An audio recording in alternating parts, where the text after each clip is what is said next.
Can you see my screen, Bante? Yes, we can see. Okay, so last week we stopped in the middle of this paragraph, Bante. Shall I start from the start of the paragraph? Sure, yes.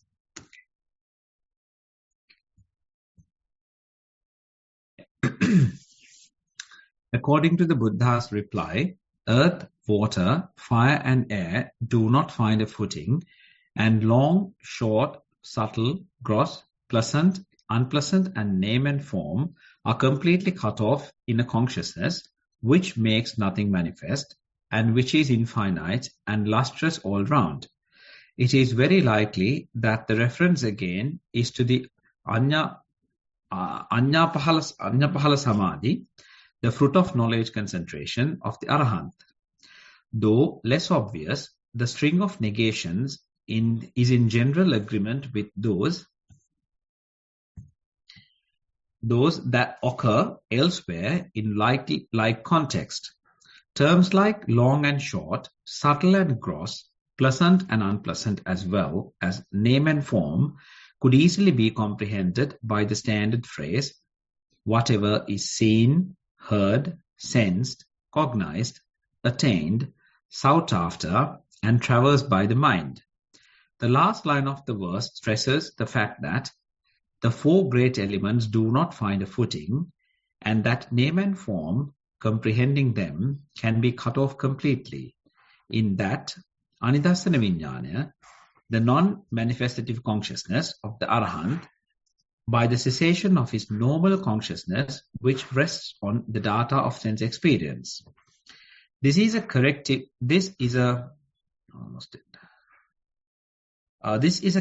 to that monk's notion that the four elements can cease altogether, somewhere a notion which had its roots in the popular conception of self-existing material elements. The Buddha's reformulation of the original question and this concluding line are meant to combat this wrong notion. It must also be mentioned that the first and the last lines are basic in this verse, question and answer, since they stress that it is the Anidassana Vijnana, that a state of affairs similar to, though not identical with, the one envisaged by the question of that monk, could at all be expected. The consciousness of the Arahant is one that manifests nothing out of our world of concepts. It does not illustrate, lustro, bright, anything though, or because it is itself or lustrous. For darkness can never be illustrated or made manifest by light. With his penetrative insight, the Arahant sees through the concepts. Now, an object of perception, Aramanya, for the worldlings is essentially something that is brought into focus, something he is looking at. For the Arahant, however, all concepts have become transparent to such a degree in that all-encompassing vision that their boundaries together with their umbra and penumbra have yielded to the radiance of wisdom. This, then, is the significance of the word anantam, endless, infinite. Thus, the paradoxically detached gaze of the contemplative sage, as he looks through the concepts, is one which has no object, aramana, as the point of focus for the worldlings to identify it with. It's a gaze that is neither conscious nor non-conscious, neither attentive nor non-attentive, neither fixed nor not fixed, a gaze that knows no horizon. Yeah, one moment. Yeah, we can get some light there. So basically, here few points that Venerable Jnananda highlights. It's a gaze that is neither conscious nor non-conscious. So this is where actually number 4, and sanyi assa sanyi cha pana assa. This is a very interesting point, by the way. It's a deep point. where when Arahant is in that Arahatapala Samadhi, or we can say even at least for a temporary time, a seeker, a trainee, or another Vipassana yogi is in that, say, unattached, non-attached, non-grasping state. On such a state, there is no typical sanya. Typical sanya in the sense, now if you consider our typical mind, so it is associating so much of different mundane kind of perceptions. You might have your son's images, daughter's images, mother's images, father's images, wife's images, husband's images, your office images, maybe the politician's images, your nephew's images, or your, say, hero's images. So different type of typical mundane type of images, perceptions are again and again appearing in the mind. So that is how our mind is typically associating various kinds of perceptions, various kinds of signs, remarks, marks, etc. But na sanya sanyi particularly highlight, or na sanyi assa particularly highlight, it doesn't have that sort of signs occupied in the mind, signs appearing in the mind. So mind has to be completely signless in that sense. Signless, there are no signs. Probably you can remember the term animitta. There are no nimittas, there are no signs. So the mind has given up taking signs, because taking signs happen because of our lust, hatred and delusion. Now the Arahant's case is completely, he is free from lust, hatred and delusion. So he is no more kind of manipulating signs. He is no more generating various signs. It doesn't mean, by the way, he is completely out of consciousness, out of conscious. Someone might say, okay, he is completely out of conscious. He has no understanding about what's really going on from the mundane point of view, from the conventional point of view. But interestingly, he still has some consciousness where he can simply understand the ongoing process. He simply uses the language, he simply uses the typical parlance, and there is no trouble even that. So he is not unconscious in that sense. So his mind is not some sort of an unconscious state. Rather, he is still conscious. If necessary, he can recognize all these mundane, conventional names, conventional signs, etc. He can deal with them. He can make use of them. And there is no issue in that. That's one area that we can little pay attention. On the other hand, neither attentive nor non-attentive. Na manasikariya, manasicca panakariya. So typically, now say, if you are practicing anapanasati and you are trying to pay attention to in-breath, pay attention to out-breath. So in that case, actually, we have an object. So in-breath becomes our object. Then out-breath becomes our object. So again and again, we are applying our mind to that particular object. So basically, that's good. So that is how we start with. And that is how we may be starting with walking meditation, where we are paying attention to left leg, paying attention to right leg. So likewise, we continue. So when we are doing like that, so we are doing some sort of manasikara. Again and again, we are paying attention. An object is there. Now, how about objectless situation? So basically, there are no objects. So mind has given up all the objects. And it is also not an unconscious state. You can still pay attention to this animitta. You are not paying attention to any nimitta. Instead, you are paying attention to animitta. Say, when someone is practicing animitta samadhi, so in the Mahavedalla Sutta, so there are several conditions that it is mentioned in the Sutta. So, sabbanimittalang amanasikaro, animittacha dhatuya manasikaro. So, sabbanimittalang amanasikaro. So, all the other mundane, conditioned type of phenomena is completely now you are abandoned. You are not interested of. You are not trying to recognize. You are not trying to pay attention. So all that are amanasikara. But animittaja dhatuya manasikara. So there is a mental state where there are no signs, so to which you are paying attention.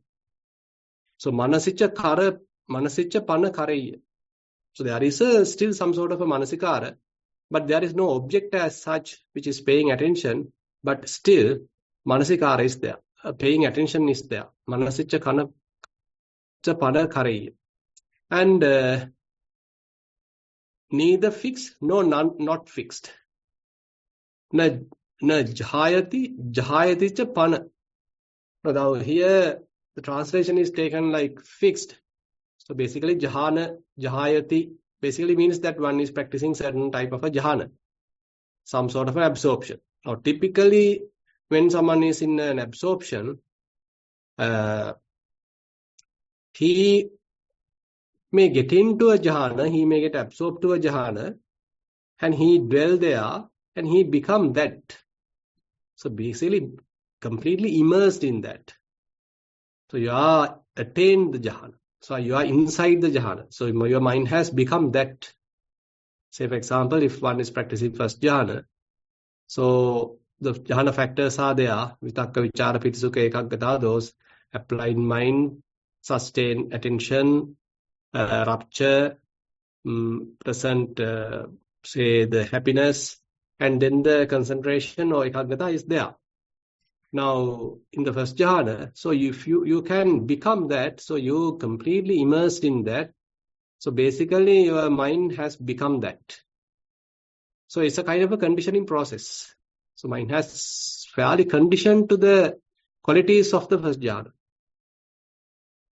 Now, on the other hand, when arahant is considered, so when he is in that sort of his own, this vipassana related, say arhatta pala samadhi, so according to Dhamma, still he is having some sort of a jhana.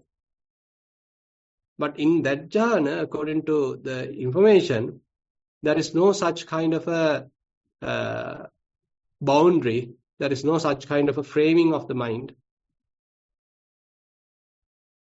some sort of restriction to the mind and complete conditioning of the mind. Rather, mind has complete openness without an object. Complete openness is there. No tension is there. No conditioning is there. So typically it is mentioned unconditioned. Asankata dhatu. So therefore, that's why very interestingly in certain suttas, and here I think Jnanananda Thero also has highlighted. So then the deities and the Brahmas are coming and paying respect to the Arahant.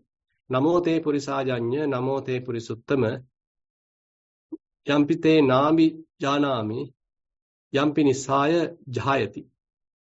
So we pay respect to you, we pay our reverential salute to you, and we don't know where your mind is located, where your mind is positioned. So basically his path is not known. So where the mind has positioned, what the mind has associated is not known. But still there is a jhana. There is a complete calmness of the mind, complete stillness of the mind.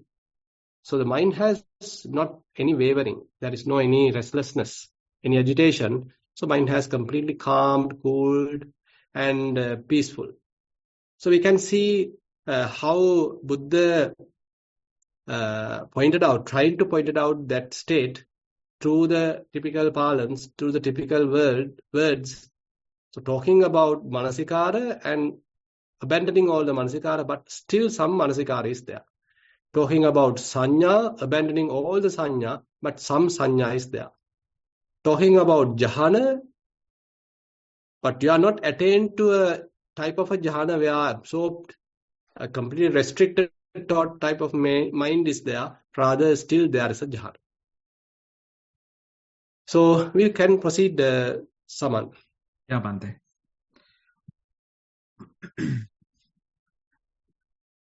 The traditional interpretation as given by Buddhaghosa follows a different line altogether. To begin with, he presumes that the Buddha reformulated the question of that monk because the latter implied both the organic and the inorganic spheres by the terms earth, water, fire, and air, whereas the question should. So he observes legitimately refer only to the organic sphere. He therefore holds that the question, as reformulated by the Buddha, narrows down the field to the organic. Upadinnam yeva sandhaya pucca. This explanation does not appear plausible when we consider the fact that repeatedly in the suttas the Buddha and his disciples dissolve the dichotomy between the organic and the inorganic in matter. How trivial the reformulated question becomes when Buddhaghosa's stipulation is granted can best be exemplified by quoting him. Dīgarassanti santānavasena upadārūpaṃ vuttaṃ anōṃ tūlanti. Kuddakaṃ vā mahantaṃ vā imināpi upadārūpē vannamattamev katitam. Subhasubanti subancha asubancha upadārūpameva kimpana upadārūpaṃ subam asubhanti atti natti. Itta nittarammanam paneva katitam. Namancha rūpanchāti namancha dīgha bibedam rūpancha. Long, short, derived matter in terms of a person's strata is meant here. Subtle, gross, small or big, by these two, just the appearance of derived matter is implied. Pleasant, unpleasant, comely and ugly, derived matter again. Why? Is there anything called comely and ugly in the case of derived matter? No, just the pleasant and unpleasant as objects of perception are meant. Name and form, name and the physical form of the said description, whereas long, etc. According to this explanation, the term long and short, pleasant and unpleasant refer to an individual's bodily characteristics. Nama is this name and Rupa is his body possessing the above characteristics. We need hardly point out that the significance of the question has failed to emerge in this explanation. But as we shall see presently, this explanation begs the question. The explanatory verse of the Buddha is now interpreted as an allusion to Nibbana as the actual after-death destiny of the Arahant. The term Vijnana is explained simply, though not convincingly, as Nibbana in the sense that it must be known. Viññātabbanti viññānam, and anidassanam as that which cannot be illustrated by examples. Nidassana bhavato, pabhat, is taken as the variant form of papat, ford. Thus, sabbato pabhat, which fords all round, connotes the accessibility of Nibbana through any one of the 38 objects of contemplation. Having arrived at this Nibbana, idam Nibbanam agam, all these organic manifestations of matter cease altogether. It should be now sufficiently clear that narrowed down redefinition of the elements of matter has enabled Buddhaghosa to interpret the verse in this manner. In the Brahma Nimantika Sutta, Brahma Nimantanika Sutta. So basically, I don't want to spend time in analyzing what Buddhaghosa has mentioned. So Katakurunda Thero is giving enough evidence to explain us that the explanation given by the commentator it's not exactly correct. But there is a better understanding or better meaning to this verse that you can derive by going through the explanation what the Karukunde Thero has given and certain other scholars has given. So basically, Viññānaṁ Anidassaнаṁ Anantaṁ Sabbhato Pabhaṁ. So this is a very debatable type of verse. Certain recent scholars are also giving very interesting explanations to this. And Karukunde Thero also has given a fairly interesting explanation. And I feel his explanation is much more acceptable and giving fair amount of alignment with the Dhamma and alignment with the practice. So we can therefore keep his explanation as something correct.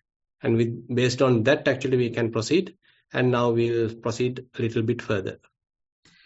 In the Brahmanimantanika Sutta of Majjhima Nikaya, the first line of the above expository verse recurs in a manner which corroborates the interpretation we have advanced. Viññānaṁ Anidassaнаṁ Anattaṁ Sabbhato Pabhaṁ Taṁ Pataviya Patavittena Sorry, Anantaṁ. Sabbhato Ananta. No. Viññānaṁ Anidassaнаṁ Anantaṁ Sabbhato Pabhaṁ Taṁ Pataviya Patavittena Anubhūtaṁ Āpassa. Yeah. Go ahead. Sorry, Bande. Pataviya Patavittena Ananubhūtaṁ. Āpassa Āpattena Ananubhūtaṁ. Tejassa Tejattena Vayassa Vayattena. So basically, Ananubhūtaṁ. Ananubhūtaṁ.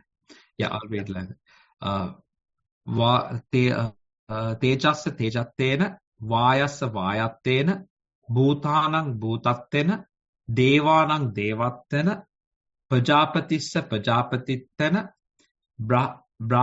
Brahmānaṁ Brahmattena Ābassarānaṁ Ābassarattena Subhakinnānaṁ Subhakinnattena Vehappalānaṁ Vehappalattena Abhibhuttena Sabbassa Sabbattena Ananubhūtaṁ.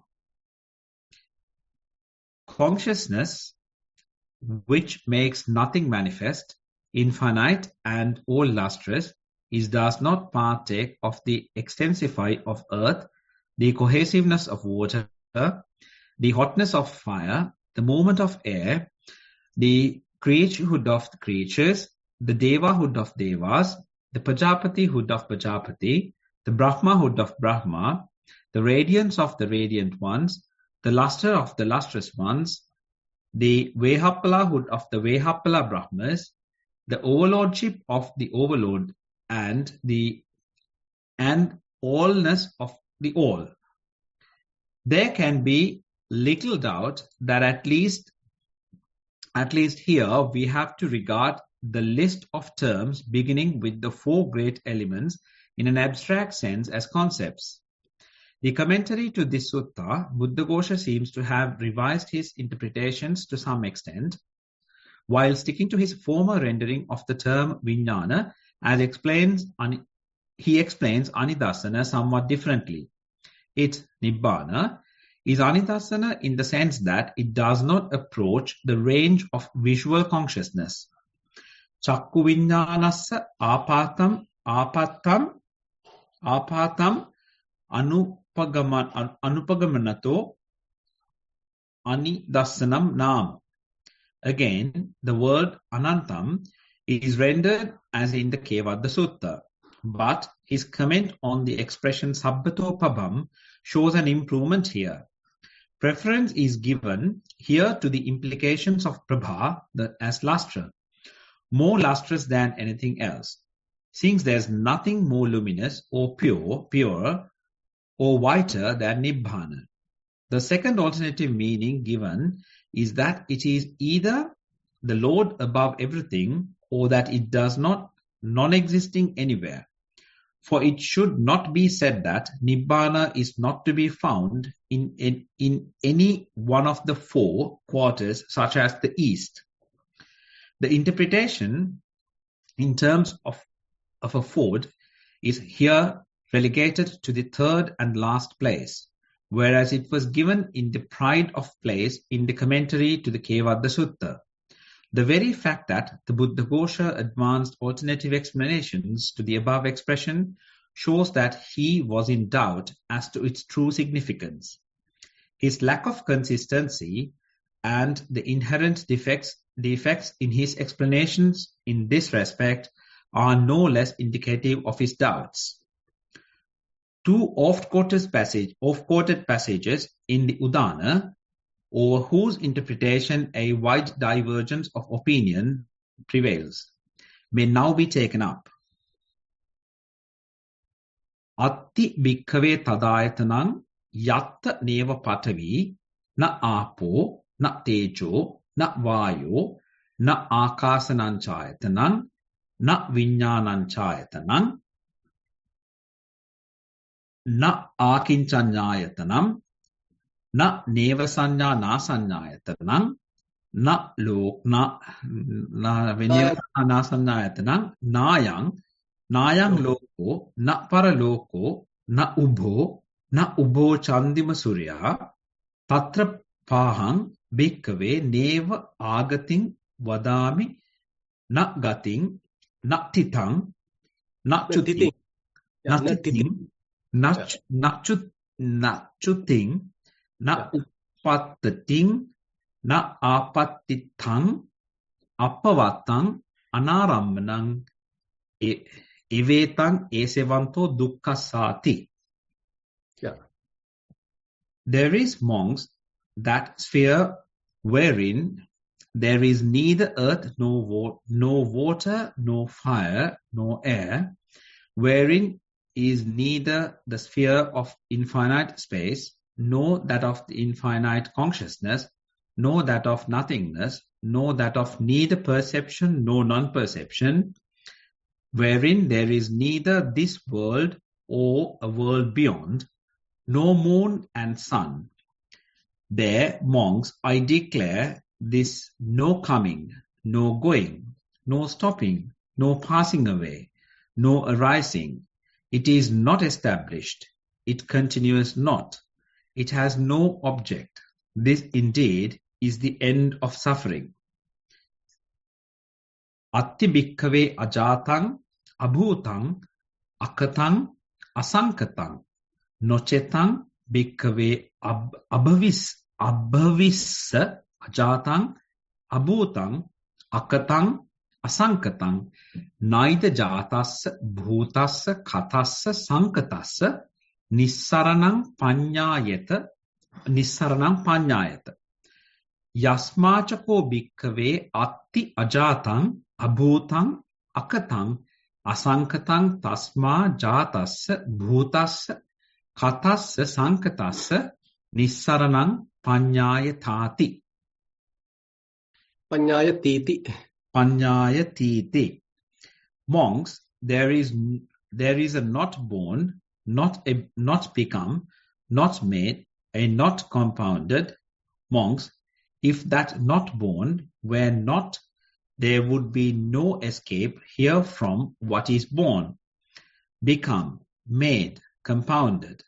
But since, monks, there is a not born, therefore there is an escape from what is born, become, made, compounded. Yeah. So basically here, so when Jnanananda Thero is highlighting certain qualities of the Nibbana, so how Buddha has given certain explanation. If you go back to this Pali phrase, Saman, the previous paragraph, so about the Nibbana, so basically Buddha mentioned there is Atti bhikkhave ajatang. That means there is not born. And Atti bhikkhave abhutang, there is something not becoming. And akatang, something not made. Asankhatang, not conditioned. So basically, so in the conditioned realm, what we are going to are everything conditioned. So everything we create, everything we prepare, and everything we go through various kind of preparations, and onto that we get born. Now, say, for example, you want to become someone. You want to become a doctor. Now, you are imagining that state and you are looking forward to that state. You are thinking of that state. You are studying for that state. And you may sometimes dreaming about that state. And then assume that you went through the education, university, etc. And then you become a doctor. And now you are born to that state, even the physical level, even physical in the sense the more tangible level. And now you become that. So basically what you have aspired has now achieved. And now you are completely born into that state. So your mind has fully conditioned into that state. And this conditioning is where we are even looking forward. And even before we become a doctor, we are imagining about that. So you can mentally prepare in that state. You can mentally dive into that state, dwell in that state. So likewise, all our futuristic thinking promotes this sort of a mental pre-living of our future state.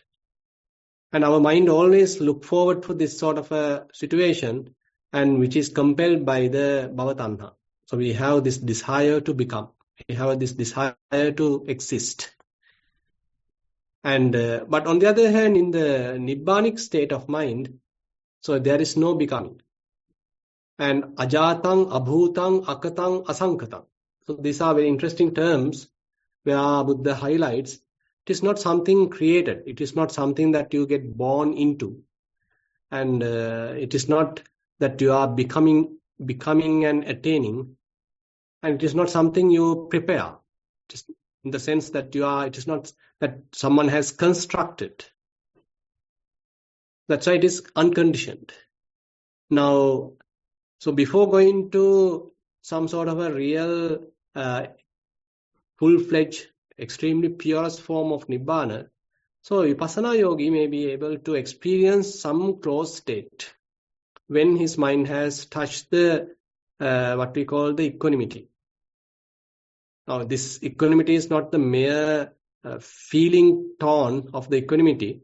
Rather, he has developed certain amount of vipassana, maybe dhatu manasikara, vedananupassana, chittanupassana, dhammanupassana. So all that has given him the strength to understand the three characteristics: impermanence, unsatisfactoriness, and the non-self. So that understanding helped him to give up all conditioned phenomena.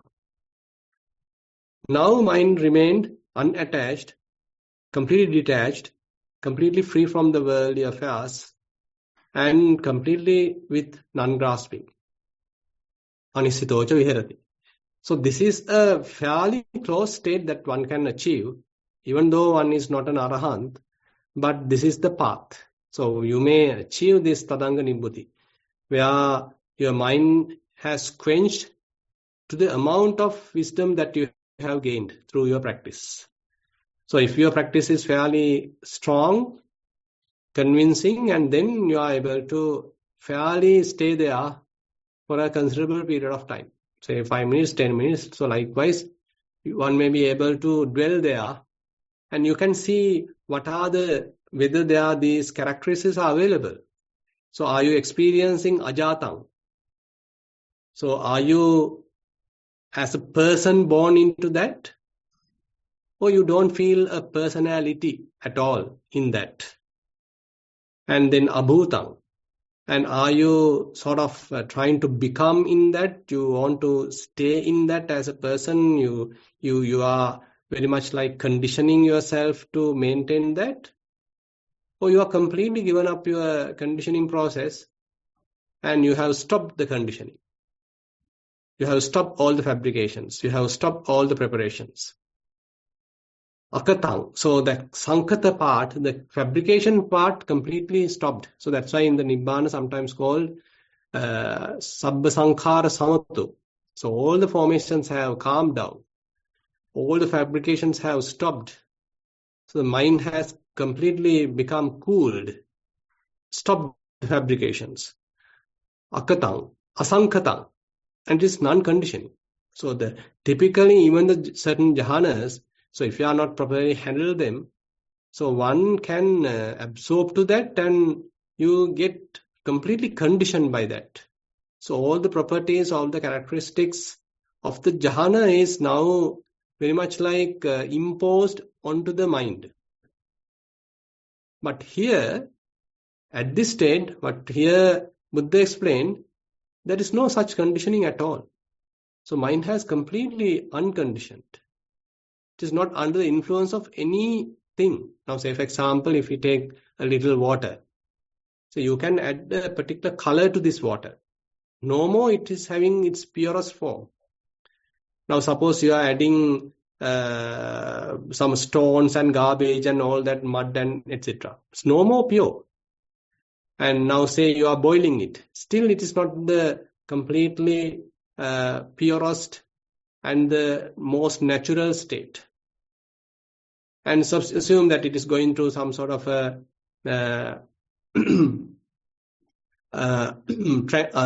turbulent state. It is also not that kind of peaceful state. But assume some sort of a water, there are no any impurities, and there is no any waves, there is no any turbulence, and it is not boiled, and it is simply there. It is simply the natural, simplest form of water, pure form of water. So in a way, so the direction is such a kind of a mind where it is completely unconditioned, and there is no coloring, there is no conditioning. So mind has gained its kind of original nature. Okay, with that few notes, I'd like to conclude today's discussion. Sorry, the explanation onto this concept and reality book. Now I'd like to open the session for questions. We have 4 questions today. Right. Question number 1. This is a Dhamma sermon question. Dear Bhante, how can someone following the practice of stilling conceptual proliferations and cessation of thinking perform Yoniso Manasikara? Much merits if Bhante can explain what is Yoniso Manasikara in our practice and how do we fulfill that requirement. With metta, that's the end of the question. Yeah, the term Yoniso Manasikara basically highlights that you are not superficially staying with something and then you become deluded by the superficial information available, and you being completely deluded by what is available in the front, in the surface. But in the Yoniso Manasikara, you are penetrating, you are going deeper, you are going to the causes, and you are finding how things have come to be. So what are the reasons? What are the causes? Now, when someone is in the, what you said, this complete stillness, so that is, in a way, it's a kind of a result of this whole process. So you understand how all these formations are happening, how all this turbulence in the mind is happening. And as a result of that, now you are trying to some sort of developing a wisdom which does not promote this formation, which does not promote any fabrication, does not promote any eye-making, mind-making. So when such understanding is there, when such wisdom is there, so you are already at a avidya level. Instead of avidya, you are at a vidya level. You have eliminated the ignorance. Instead, you are very much like dwelling with the wisdom. That's why even we discuss in the book, Viññānaṁ Anidasanaṁ Anantaṁ Sabbato Pabhaṁ. So Sabbato Pabhaṁ means everywhere now you have this luminosity of the wisdom. It is not the luminosity of the sun, moon, or etc. Rather, luminosity of the wisdom is available. The luster of the wisdom is available. So this wisdom is basically indicates the result of the Yoniso Manasikara. So you have gone through Yoniso Manasikara rather than superficially attached to something or superficially taking things as beautiful, say taking things as happy, etc., or taking things as me, as a person, etc. Instead, you have penetrated the delusion. As a result of that, mind has completely liberated. I am not saying that you are an arahant, but at least temporarily you are maintaining that liberated mind. So that liberated mind is basically almost equipped with wisdom. So Yoniso Manasikara has become given its fruits while you are dwelling there. It is not an ignorant state, rather it's a full developed wise state, we can say. Question number 2 of 4. This is mindful sitting. Dear Bhante, my sitting practice is observing the breath and being mindful on the breathing process. During the start, I feel comfortable on the sitting posture and as Bhante requested, can stay with this comfortable and relaxed feeling for long period. I feel this tranquility throughout while establishing mindfulness and even when the breath starts to fade away. Once the breath is very refined and not observable, this comfortable feeling becomes very prominent. I sometimes feel like attached and devouring the feeling. When the breath appears after some time or when the mind gets distracted to some thought, I seem not linking it and trying to bring back, I seem not liking, I think, it and trying to bring back the comforting and relaxed state. Since I can also observe these liking and disliking of the feelings which appear and disappear time to time during the practice, I am thinking of perhaps paying more attention to this aspect. Thought of checking with Bhante for necessary guidance. With metta, that's the end of the question. Yeah, that's a very good idea. So basically, this is how when meditative happiness is arising, niramsa piti arising, so we might get attached to it, we might desire it. So instead what we have to do is to recognize that desire. So you are now practicing type of a vipassana. So previously, actually, according to your explanation, you are in a tranquility state. So you have achieved some tranquility of the mind. But how this tranquility promotes some sort of a desire. Okay, I want it. I like it. I want to have it for longer time. So these are the desires coming up when the feelings are there. So you can even recognize here certain principle where the Vedana Pacchaya Tanha. So the feeling promotes, particularly the pleasurable feeling promotes, pleasurable feeling condition, the craving. So how this craving, how this desire is arising as a result of this very pleasant state of mind. And if you are able to recognize that, now you can recognize it and simply abandon it, leave it aside and calm down yourself. So likewise, you can continue. I mean, it's a good idea for you to look at the mind at that level and recognize these subtle defilements. Question number 3 of 4, this Dhammasaman question. Dear Bhante, what are the differences or link between Anidassana Vijnana and Nirodha Samapatti? With metta, that's the end of the question. Yeah, that's a very interesting question. Actually, recently we found a fairly comprehensive discussion on Nirodha Samapatti conducted by one reporter with one excellent meditator who is in US, Mr. Delson Armstrong. And I have sent that also to, I think, Suranga also I have shared with him. And probably you can share to the group also, Suranga. And you can kind of watch this video also. They are discussing in detail about certain aspects of the Nirodha Samapatti, much into the scientific point of view. But on the other hand,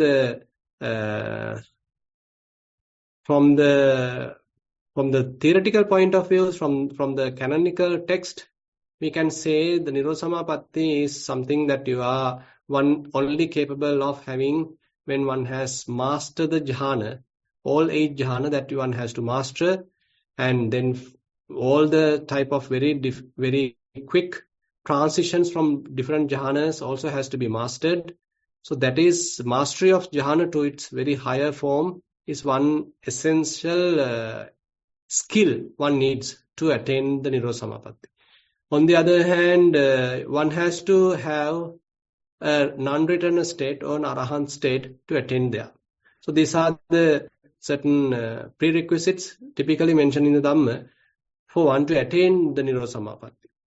Now the Anidassana Vijnana, on the other hand, actually basically Katakurunde Thero basically attributed to the arahant's mind.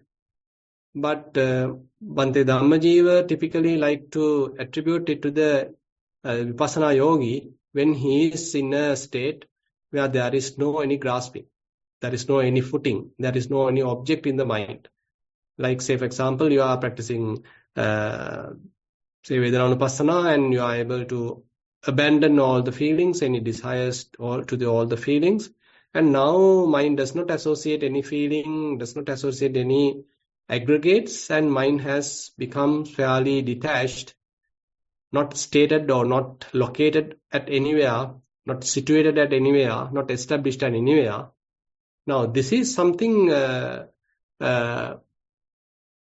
one is experiencing, maybe even while your eyes are open.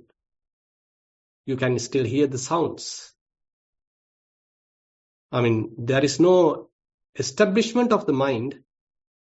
There is no consciousness getting tangled with the name and form. And in the mind, complete luminosity is there, complete transparency is there, clarity is there. So there is nothing representing in the mind. Or we can say there are no stains in the mind. There are no signs in the mind. It's complete transparent clarity of the mind is available. And this state and Nirodha Samapatti are quite different states. Nirodha Samapatti is a very extreme absorption type of state, and that is quite different from this Anidassana Vijnana state, what we are talking in the Vipassana.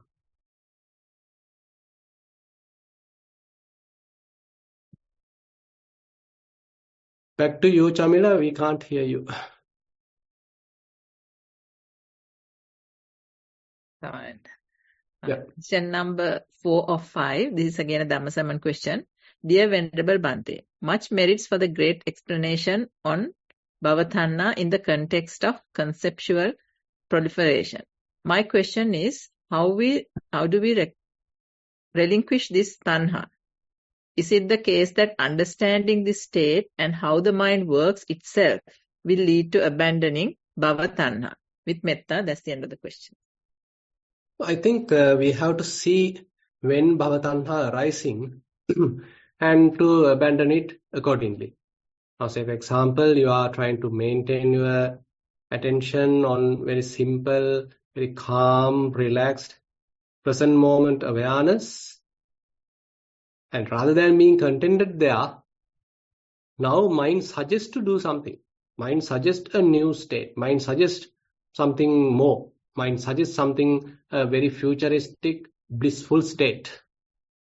So now this suggestion, this inclination towards that futuristic, more beautiful state indicates the operation of the Bhavatanha. So if we are able to recognize that and understand, okay, this is the Bhavatanha operating in a more subtle way, more delusionary way, okay, you recognize that, you simply abandon it, and rather you more and more you being contented in the present moment, appreciative of the present moment, not looking forward for anything, not inclined onto any futuristic event, not inclined into any futuristic person. Rather, at the present moment, you are utterly contented. So likewise, if you are able to continue our practice, I feel we may be able to abandon Bhavatanha. Question number 5 of 5. It's a general question. Dear Bhante, when meditating using the breath, following Anapanasati steps, is the awareness on the breath always maintained throughout each step? So if the breath becomes fine, do you take a deep breath and bring it back to awareness, or do you just let go of the breath and focus on the feeling? Of example, Preeti Sukha, etc. Thank you, Bhante. That's the end of the question. Yeah, we are not trying to control the process. Rather, if the breathing becomes more and more subtle, let it happen. It's your mind is to, so your attitude should be to accept it, to be with it, to quite open to that state. So if it is gross, okay, I am fine with it. Or if it is very refined, okay, still I am fine with it. Assume it's become very, very refined, almost like you can't trace it, still I am fine with it. may I be able to stay there quietly without falling asleep, without being distracted. So likewise, the breathing may change as it want, particularly from grosser to the refined state, but my attitude should be to accept it, be with it, with a neutral, equanimous type of a mentality, acceptive, receptive kind of a mentality. So therefore, I don't try to have any long breath or any manipulative type of action. So those are not valid. So basically, you have to accept what is happening and just be with it. That is the end of all the written questions today. So we have a few more minutes, but Bhante, I think because we have the retreat also at the Nissarana, so we will conclude the session. Okay, fine. Yeah. So to end the program, I would first like to thank Bhante for conducting this program, even with the busy schedule at the monastery. To all the supporters of this program, both seen and unseen, and to all the participants for joining today to practice and present their questions. Sadhu, sadhu, sadhu. Theruvan Sarnai. Theruvan Sarnai.